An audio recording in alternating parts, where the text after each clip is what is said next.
ৰেমোটত matric পৰীক্ষাৰ্থীসকললৈ দিবলৈ লৈছো ডাঙৰ খবৰ। যিসকল ল'ৰা ছোৱালীয়ে 2024 চনত HSLC এক্সাম দিছে সেইসকল ল'ৰা ছোৱালীয়ে ভিডিঅ'টোত ক্লিক কৰিছে যদি অনুগ্ৰহ কৰি ভিডিঅ'টো স্কিপ নকৰি প্ৰথমৰ পৰা শেষলৈ চাই থাকিব, কিয়নো এইটো ভিডিঅ'ৰ মাজত আমি আলোচনা কৰিম যে যিসকল ল'ৰা ছোৱালীয়ে 2024 চনত HSLC এক্সাম দিছে সেইসকল ল'ৰা ছোৱালীৰ HSLC এক্সামৰ ৰেজাল্ট চৰকাৰে কিমান তাৰিখে বা কেতিয়া ৰিলিজ কৰিব।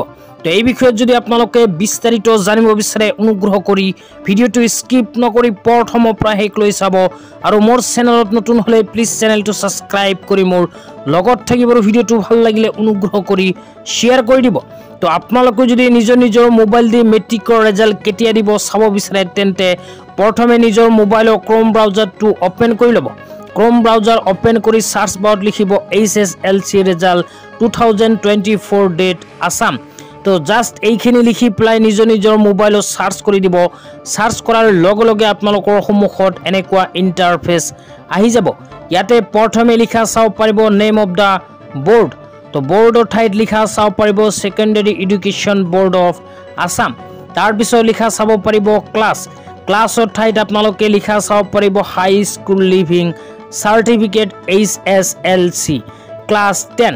তাৰ পিছত লিখা চাব পাৰিব এক্সাম নেমৰ ঠাইত লিখা আছে আসাম HSLC 2024 মাৰ্চ এক্সাম। তাৰ পিছত লিখা আছে এক্সাম ডেট। তো কিমান তাৰিখে এক্সামটো হৈছিল সেই ডেটটো ইয়াতে লিখা আছে 16 ফেব্ৰুৱাৰী টু 4 মাৰ্চ 2024।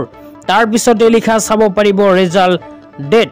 তো ৰেজাল্ট ডেটৰ ঠাইত লিখা আছে 3rd উইক অফ এপ্ৰিল 2024। তো ইয়াতে লিখা অনুযায়ী মেট্ৰিক পৰীক্ষাৰ ৰেজাল্ট এপ্ৰিল মাহৰ 3য় সপ্তাহত প্ৰদান কৰিব। ইয়াক কিন্তু এক্সপেক্ট কৰা হৈছে, চৰকাৰী কোনো নটিফিকেশ্যন কিন্তু এতিয়ালৈকে প্ৰকাশ কৰা হোৱা নাই। তো চৰকাৰী নটিফিকেশ্যন অনুযায়ী কেতিয়া প্ৰকাশ কৰিব, কিমান তাৰিখে প্ৰকাশ কৰিব সেয়া কিন্তু এতিয়ালৈকে স্পষ্ট হোৱা নাই। তো যেতে চৰকাৰী নটিফিকেশ্যন প্ৰকাশ কৰিব কিমান তাৰিখে মেট্ৰিকৰ ৰেজাল্ট প্ৰদান কৰিব এইটো চেনেলত মই লগে ভিডিঅ' বনাই আপোনালোকক জনাই দিম। অনুগ্ৰহ কৰি চেনেলটো সাবস্ক্ৰাইব কৰি মোৰ লগত থাকিব। ভিডিঅ'টো ভাল লাগিলে অনুগ্ৰহ কৰি আপোনালোকৰ বন্ধু বৰ্গলৈ শ্বেয়াৰ কৰি দিব। তো আজি ইমানেই, ধন্যবাদ।